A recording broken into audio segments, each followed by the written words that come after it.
Here is how to share your calendar on Google Calendar. It's fast and easy. First, head to calendar.google.com and log in. On the left side, under My Calendars, hover over to the calendar you want to share. Click the three dots. Then select Settings and Sharing. Scroll down to share with specific people. Click Add People, then enter the email of the person you want to share with. Now choose their permission level.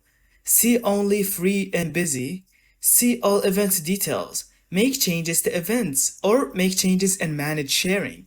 Click Send and they get an invite to view your calendar instantly. If you want to make your calendar public, scroll up to access permissions for events and check the box. But be careful, this means anyone with the link can view your events.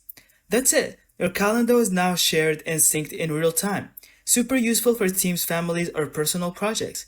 Thank you so much for watching. I hope you found this video helpful. Don't forget to leave us your thoughts in the comments.